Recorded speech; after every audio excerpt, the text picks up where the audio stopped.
Hello, आप सभी कैसे हैं। आप सभी का मेरे यूट्यूब चैनल करंट एग्जाम में स्वागत है। आज हम लोग जीके जीएस से संबंधित महत्वपूर्ण प्रश्नों को देखेंगे। ये सभी प्रश्न आपके होने वाले आगामी एग्जाम्स के लिए बेहद ही महत्वपूर्ण होने वाले हैं। अतः आप लोग वीडियो को शुरू से लेकर आखिरी तक जरूर देखिएगा और सभी प्रश्नों को अच्छे से याद कर लीजिएगा। अगर आपको किसी भी प्रश्न का सही जवाब पता होगा तो मुझे कमेंट करके जरूर बताइएगा और वीडियो पसंद आए तो लाइक कीजिएगा। चलिए आइए एक एक करके शुरू करते हैं। सत्यमेव जयते शब्द कहाँ से लिया गया है? सही आंसर क्या होगा? तो जो आपका सत्यमेव जयते शब्द है इसे मुंडकोपनिषद से, कहाँ से? मुंडकोपनिषद से लिया गया है सत्यमेव जयते शब्द को। सांची का स्तूप किस शासक ने बनवाया था? जो आपका सांची का स्तूप है यह मध्य प्रदेश में है। कहाँ पर है? मध्य प्रदेश में सांची का स्तूप है और इसका जो निर्माण करवाया था यह मौर्य शासक अशोक ने करवाया था। सांची के स्तूप को बनवाया था। केंद्रीय औषधि शोध संस्थान कहाँ स्थित है? महत्वपूर्ण प्रश्न है। केंद्रीय औषधि शोध संस्थान जो है यह उत्तर प्रदेश के लखनऊ में है। केंद्रीय औषधि शोध संस्थान। साहित्य के क्षेत्र में ज्ञानपीठ पुरस्कार पाने वाली प्रथम महिला कौन थी? तो अगर साहित्य के क्षेत्र में बात करें ज्ञानपीठ पुरस्कार पाने वाली जो पहली महिला थी वह आशापूर्णा देवी थी। कौन थी? आशापूर्णा देवी जो थी वह साहित्य के क्षेत्र में ज्ञानपीठ पुरस्कार पाने वाली प्रथम महिला थी। राष्ट्रीय ग्रामीण विकास संस्थान कहाँ स्थित है? करेक्ट आंसर क्या होगा? तो राष्ट्रीय ग्रामीण विकास संस्थान जो है यह आपका हैदराबाद में, कहाँ पर है? हैदराबाद में है राष्ट्रीय ग्रामीण विकास संस्थान। विश्व का चीनी का कटोरा किसे कहते हैं? तो विश्व के चीनी का कटोरा जो है यह आपका क्यूबा देश को विश्व का चीनी का कटोरा कहते हैं। मीनाक्षी मंदिर कहाँ स्थित है? ऑप्शंस हैं महाबलीपुरम, मदुरई, तंजौर या चेन्नई। सही आंसर क्या होगा? तो जो मीनाक्षी मंदिर है यह कहाँ स्थित है आपका? तो मदुरई में। याद रखिएगा मीनाक्षी मंदिर मदुरई में स्थित है। सौर परिवार का सबसे छोटा ग्रह कौन सा है? अगर आप लोगों को ये वीडियो पसंद आए तो एक लाइक ज़रूर कीजिएगा और अगर आप लोग इस चैनल पे नए होंगे तो सब्सक्राइब भी कर लीजिएगा ताकि इसी तरह का वीडियो सबसे पहले आप तक पहुंचता रहे। सौर परिवार का सबसे छोटा ग्रह जो है वो कौन सा है? तो आपका बुध ग्रह। बुध ग्रह सौर परिवार का, सौरमंडल का सबसे छोटा ग्रह है और सौरमंडल का सबसे जो बड़ा ग्रह है वह बृहस्पति ग्रह है। भारतीय संविधान की प्रस्तावना में धर्मनिरपेक्ष शब्द किस संशोधन द्वारा जोड़ा गया? जो धर्मनिरपेक्ष शब्द है ना, भारतीय संविधान की प्रस्तावना में संविधान संशोधन 42वें संविधान संशोधन के तहत जोड़ा गया था 1976 में। कब? 1976 में भारतीय संविधान की प्रस्तावना में धर्मनिरपेक्ष शब्द को जोड़ा गया।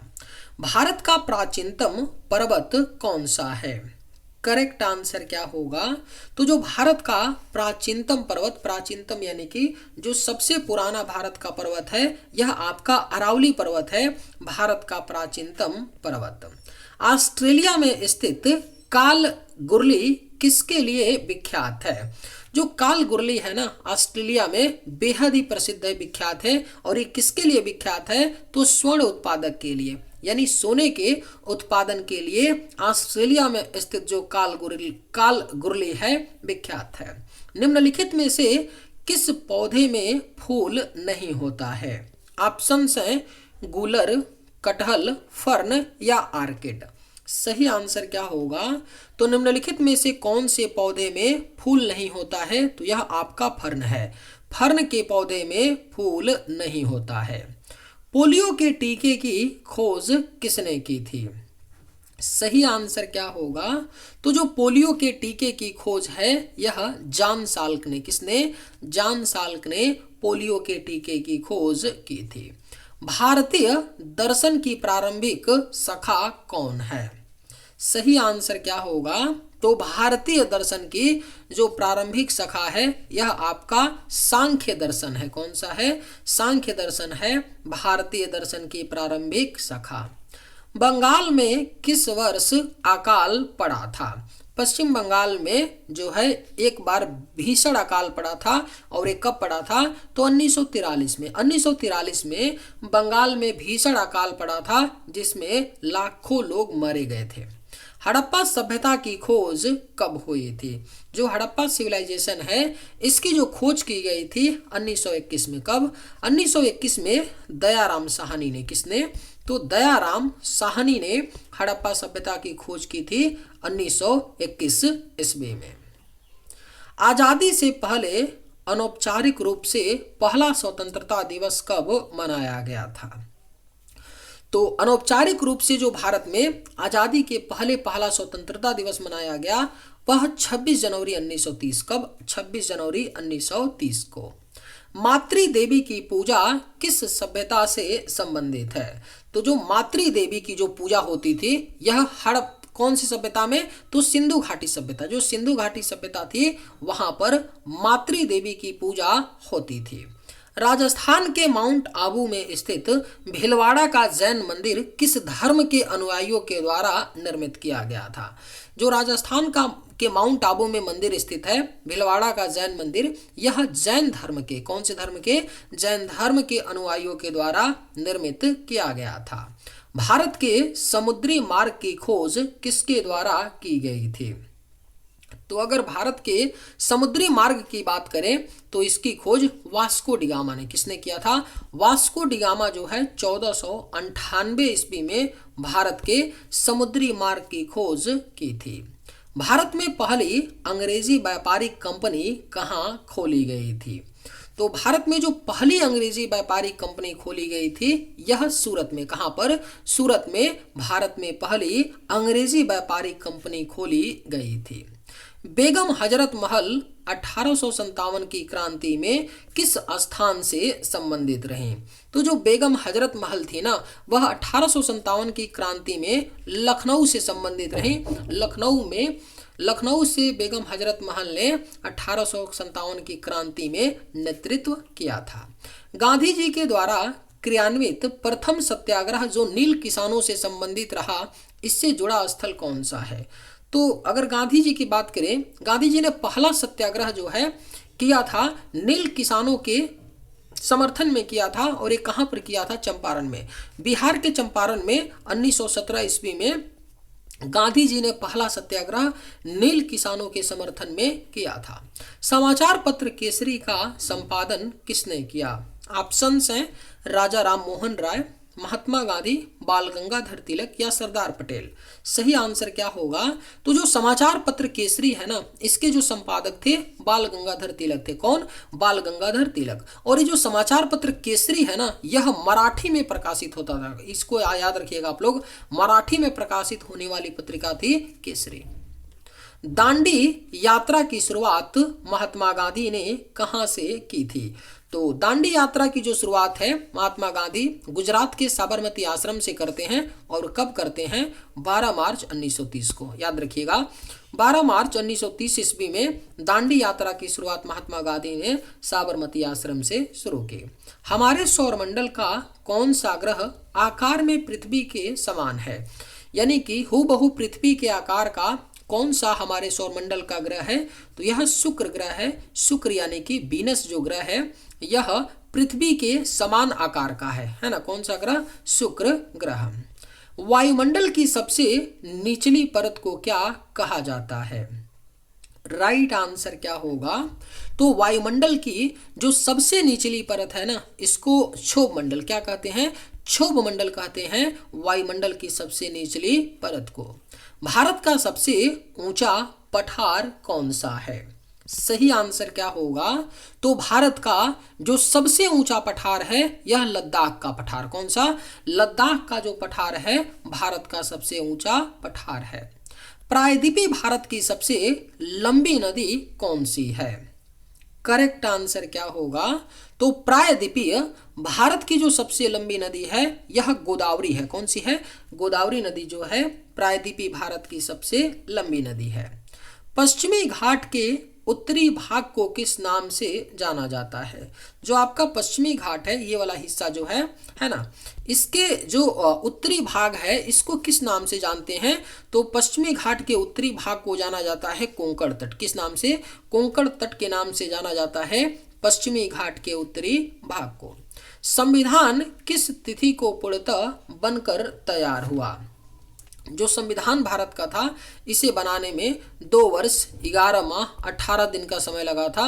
2 वर्ष 11 माह 18 दिन का टाइम लगा था संविधान को बनाने में। और ये कब बनकर के तैयार हुआ था? तो 26 नवंबर 1949 में भारतीय संविधान पूर्णतः बनकर के तैयार हुआ।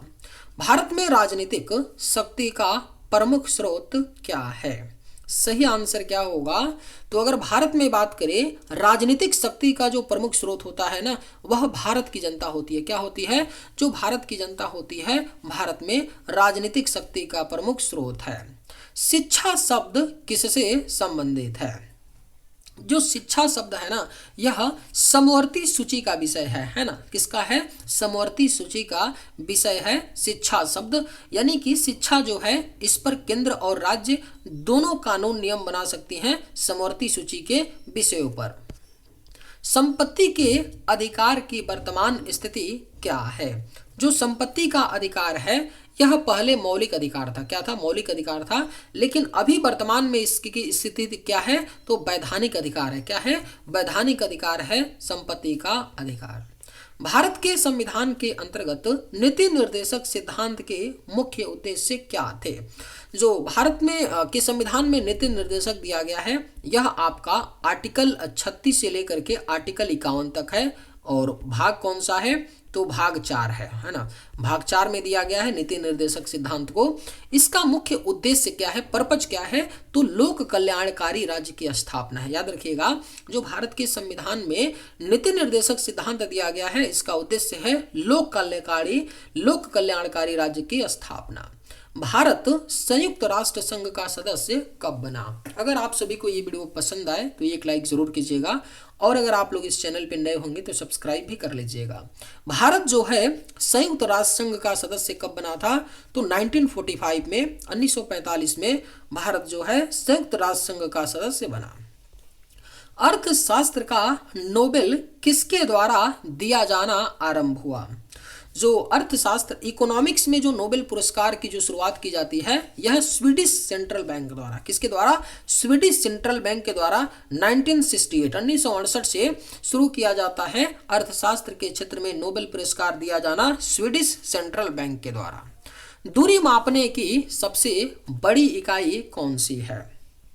जो डिस्टेंस होता है, इसको मापने की जो सबसे बड़ी इकाई होती है वह पारसेक होती है। क्या होती है? पारसेक, है ना। और एक पारसेक में कितना होता है? एक पारसेक में 3.26 क्या होता है? लाइट ईयर होता है, प्रकाश वर्ष होता है। एक पारसेक बराबर 3.26 प्रकाश वर्ष होता है। पारसेक जो है दूरी की सबसे बड़ी इकाई है। गति के नियम का प्रतिपादन किसने किया था? गति का 3 नियम है ना। और इनको प्रतिपादित किसने किया था? तो न्यूटन ने।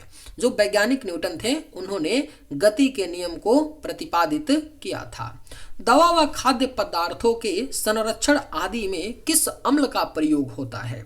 वेरी वेरी इंपॉर्टेंट क्वेश्चन है। दवा व जो खाद्य पदार्थ खाने वाली चीजें होती हैं, इनके संरक्षण में जिस अम्ल का प्रयोग होता है यह बेंजोइक अम्ल है। कौन सा है?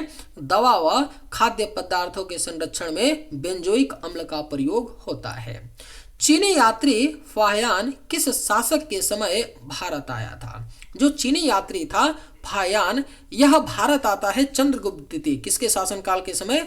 चंद्रगुप्त द्वितीय के शासन के समय आता है भारत आपका चीनी यात्री फाहियान।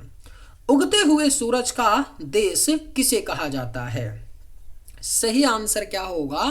तो उगते हुए सूरज का देश जो है यह जापान को, किसे? जापान को उगते हुए सूरज का देश कहा जाता है।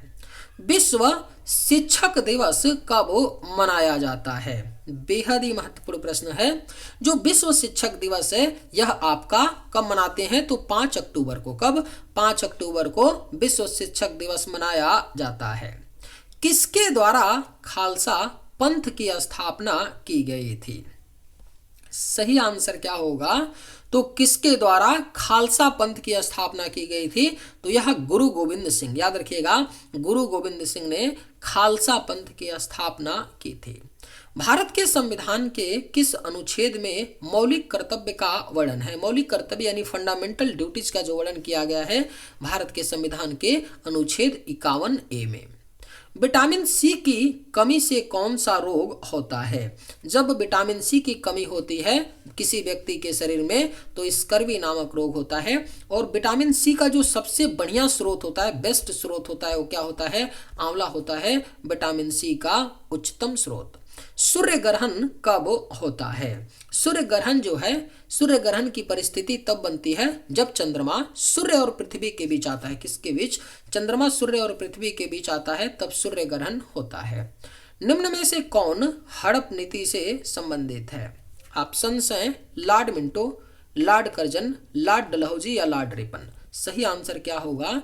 तो इनमें से जो कौन है हड़प नीति से संबंधित हैं, तो यह आपके हैं लॉर्ड डलहौजी। कौन? लॉर्ड डलहौजी जो हैं हड़प नीति से संबंधित हैं। हिंदी फीचर फिल्म पद्मावत किस लेखक की रचना पर आधारित है? तो जो पद्मावत फिल्म है ना, यह कौन से लेखक की रचना पर आधारित है? तो मलिक मोहम्मद जायसी, मलिक मोहम्मद जायसी की रचना पर आधारित है फिल्म पद्मावत। सोमनाथ मंदिर पर आक्रमण किसने किया था? सही आंसर क्या होगा? तो जो सोमनाथ मंदिर है इस पर आक्रमण महमूद गजनवी ने किया था। किसने? महमूद गजनवी ने सोमनाथ मंदिर पर आक्रमण किया था। जो ये सोमनाथ मंदिर है भारत के गुजरात राज्य में है। चलिए आज के वीडियो में बस इतना ही। अगर आप सभी को ये वीडियो पसंद आए तो एक लाइक जरूर कीजिएगा। थैंक्स।